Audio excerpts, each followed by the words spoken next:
Aunty கோலத்துல முருகனை பார்க்க குடுப்பன வேணும், சாதாரணமானது இல்லை.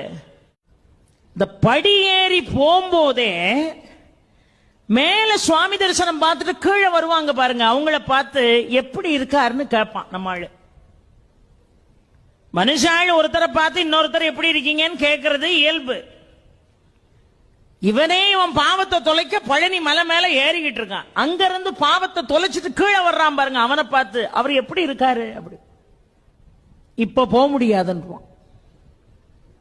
என்னமா அவர் ஆண்டி கோலத்தில் இருக்காராம், உன் கதை அவ்வளவுதான்மா. இவன் உடனே படி ஏறின பய கடகடன்னு கீழே இறங்கி வெளியே வந்துருவான்.